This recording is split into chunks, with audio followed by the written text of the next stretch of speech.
Allah wadai da shugaban Tinubu yanzu musamman wajen harkar tattalin arzikin ƙasa, domin ba su tunanin talaka sai dai kansu ko kuma masu kuɗi.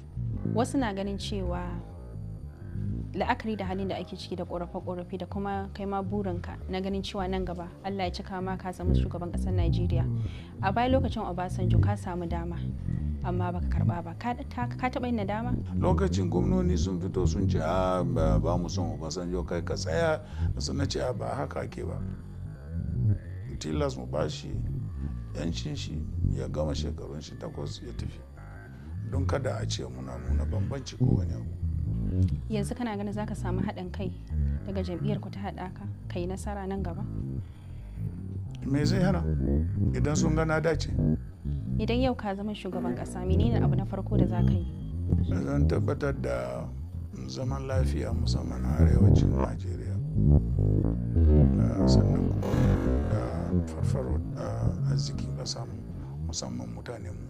Wannan shine kusan abin da shugabanni da dama ke cewa, amma idan suka samu wannan kujera sai a ga abu na daban. To shugabanni daban-daban ne. Ni mun yi rawan an gani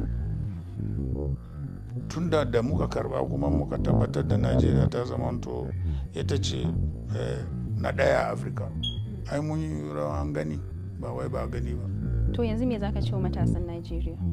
Matasan Najeriya su tsunduma su shiga siyasar sabuwar tafiya haɗaka, tun da dama mun ce jam'iyya ce wanda za mu ba da muhimmanci ga matasa da kuma mata domin mu koya musu su gaje mu. To yanzu idan ka samu dama ka zama shugaban ƙasa a Najeriya, me za ka wa talakawa? Da yawa kuwa. Kamar me? Da farko tsaro, tattalin arzikin ƙasa musamman wannan shi ya shafe mu a ƙasar nan, harkokin tsaro da tattalin arzikin ƙasa. Shekara ta zagayo a kwana a tashi, Najeriya yau ta cika shekara 65 da samun 'yancin kanta. Ya kake ganin wannan rana? To rana ce wanda take da muhimmanci kwarai da gaske, domin shekara 65 a cikin rayuwar ƙasa ko kuma da samun mulki shekaru ne masu dimbin yawa. Don haka sai mu gode wa Allah subhanahu wa ta'ala da ya ba mu yawan rai har muka ga wannan lokacin. To kamar kai ƙashin kanka ya kake ɗaukar rana?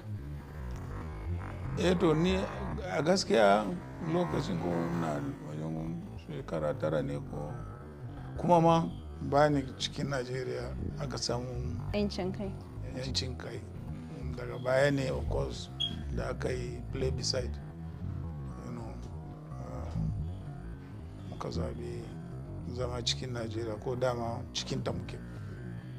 To kamar idan aka kwatanta daga lokacin da Najeriya ta sami 'yancin kai zuwa yanzu, menene wani abu da zaka gani ka ce ga nasarori ko akasin haka da ƙasar ta samu?